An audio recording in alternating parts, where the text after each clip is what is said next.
You are a journalist. Hudson Valley, New York. The palette knife in Julian Vencel's hand is clean, for now. He holds it up to the light, inspecting the edge like a surgeon checking a scalpel. The painting on the easel is of you, but it's a version of you that hasn't happened yet. Your eyes wide with a terror you don't yet feel. Your mouth a silent scream you have not yet released. The likeness is almost there, he says, his voice a dry whisper. We just need to add the final moments. Here's how you got there. You make online documentaries for a series called The Hollowhour. It's a good gig, but it's not a staff gig. You work contract to contract. You live in a Brooklyn apartment where the rent is a joke and the heating is a threat. Your student loan statements arrive with the persistence of a stalker. Nye. Your father sells insurance in Ohio. Your mother is a librarian. They believe in practical jobs, in 401(k)s and dental plans. They don't understand chasing a story. They don't understand why you drive 3 hours north into the woods to talk to a man who paints nightmares. This interview, this is the one. Julian Vencel, the art world's ghost. He hasn't spoken to the press in a decade. Your producer, Chloe, told you if you land this, a staff position is on the table. A real salary. Healthcare. You need this to work. The drive north takes you out of the city's grip. The road's narrow. The trees press in. His house is not on any map. Just a set of coordinates sent by his gallery. The final road is a gravel track that winds up a steep hill. At the top, the house sits like a concrete bunker someone dropped in the middle of the wilderness. All sharp angles and cold glass. There are no other houses. No sign of life. You park the car, a rented sedan that feels flimsy and out of place. You kill the engine. The silence that floods in is absolute. No birds. No insects. Just the wind moving through the pines. You check your gear. The Sony A7's III. 2 fresh batteries. A lavalier mic for him. A shotgun mic on the camera for you. You grab your notepad and a pen. You have 3 pages of questions, meticulously researched. The door opens before you knock. He stands there. Julian Vencel. Died. He is smaller than you expected. Thin, dressed in a black sweater and gray trousers stained with flecks of paint. His face is all bone and shadow. His eyes are a pale, washed-out blue. They fix on you with an intensity that feels physical. You're punctual, he says. It's not a compliment. It's an observation. He doesn't offer a hand. He just turns and walks back inside, leaving you to follow. The inside of the house is a gallery of his own work. The walls are stark white concrete. The floors are polished gray stone. The only color comes from the massive canvases hung with museum precision. Portraits. His famous, unsettling portraits. A banker whose smile is a rictus of greed. A socialite whose beauty is curdling like old milk. They look more real than real. Their eyes follow you. He leads you to his studio. It's a vast 2-story room with a wall of glass that looks out over the empty woods. The air smells of turpentine and linseed oil. It's cold. Easels stand like skeletal figures in the gray light. Canvases in various states of completion are turned against the walls. Except for one, in the center of the room, covered with a heavy canvas dropcloth. You set up your camera on its tripod. You frame the shot. 2 simple chairs. A low table between them. The covered canvas looms in the background. You check the light. You mic him up, your fingers brushing the collar of his sweater. His skin is cold. Just speak normally, you say. Forget the camera is here. He smiles, a faint, thin-lipped expression. I never forget when I am being observed. You sit. You take a breath. You press record on the camera. The small red light blinks on. You are in control. You are a professional. Julian Vencel, you begin, your voice steady. Thank you for speaking with us. Your work has been described as brutally honest, as hyper-realistic. How do you describe it? He leans back. His pale eyes are locked on you. I paint what is there. Most artists paint a mask. They paint the face people present to the world. I am interested in the structure beneath. The bone. The history. The truth. The interview goes like this for an hour. He speaks in cryptic, philosophical circles. He talks about light and shadow, about the weight of a person's life settling on their face. You get good quotes. You ask about his process, his influences, his long silence. He deflects. He evades. But you are patient. You let the silences hang. You nod. You ask follow-up questions. You are doing your job. You are on your last page of notes. You've said you choose your subjects carefully, you say. What is it you look for in a face? He doesn't answer. He just watches you. The silence stretches from seconds into a full minute. You don't break. You let him think. The camera is rolling. This is gold. Then he leans forward, just an inch. You, for example. You keep your expression neutral. May? Yes. His gaze is analytical.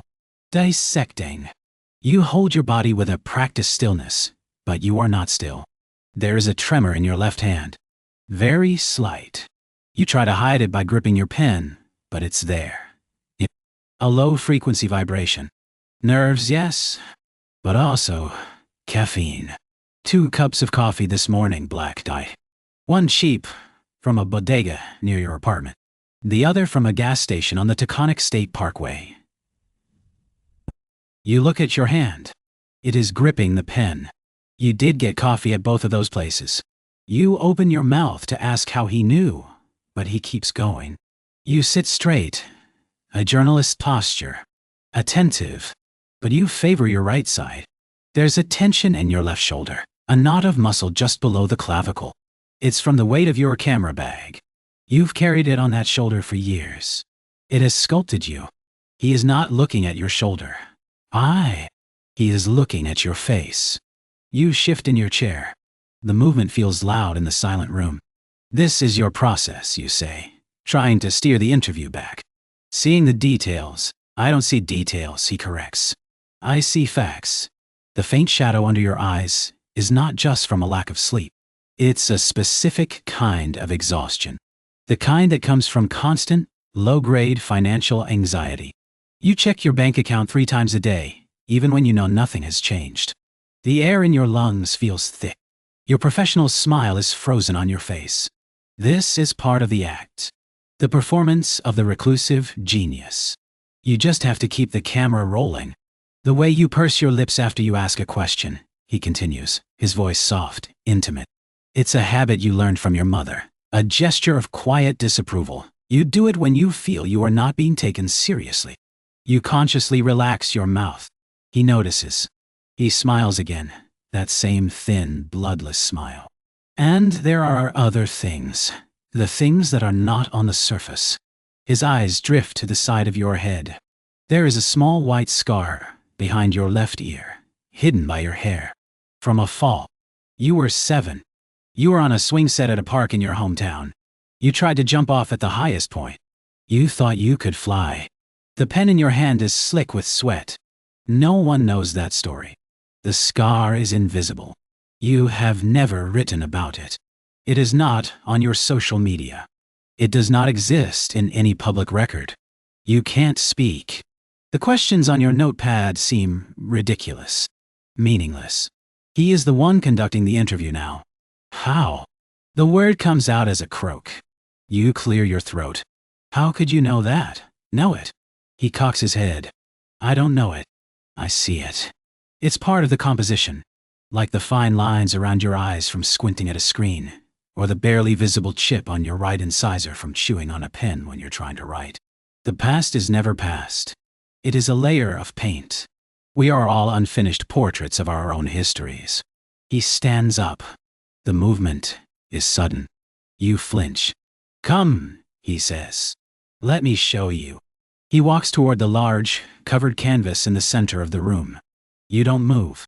Your body is locked in the chair. He looks back at you. It is not a request. You force yourself to stand. Your legs feel unsteady. You leave the camera rolling. You walk toward him, drawn by a force you don't understand. A subject to its artist. He stands beside the easel. I began this last night, he says. In anticipation. I find I work best when the subject is present. With a slow, deliberate motion, he takes a corner of the drop cloth and pulls. The heavy fabric slides to the floor in a whisper of dust. You stop breathing. It is a portrait of you. It is you, sitting in the very chair you just left. The likeness is perfect, terrifyingly so. He has captured every detail. The tension in your shoulder, the faint tremor in your hand, rendered as a subtle kinetic blur. The specific exhaustion in your eyes. He has painted the cheap sweater you're wearing, the scuff on your left boot. But it is not you. Not the you of right now. In the painting, your face is a mask of absolute horror. Your eyes are wide, staring at something beyond the frame. Your mouth is open, not in a scream, but in the silent, breathless moment just before it. A single tear tracks through the makeup on your cheek. It's not quite finished, Vencel says. He looks from the painting to your face, as if comparing them. The expression is predictive, but the raw material is there. I just needed to see you, to get the final details right. He picks up a clean palette knife from a nearby table. He holds it up, inspecting its edge. It glints in the cold light from the window. The likeness is almost there, he says, his voice a dry whisper. We just need to add the final moments. You look from the painting to his face. You see the door, 30 feet away. It feels like 30 miles. Your heart is a stone in your chest. The camera's red light is a single, unblinking eye. It is the only witness. What are you doing? You manage to say. Finishing my work, he says. He picks up a tube of alizarin crimson. He squeezes a small, perfect bead of red onto his palette. A portrait is not a record. It is a statement, a final truth. And sometimes, the truth must be created. He mixes the red. He looks at your painted face on the canvas, then back at yours. He studies your mouth. He dabs the tip of a fine brush in the crimson paint.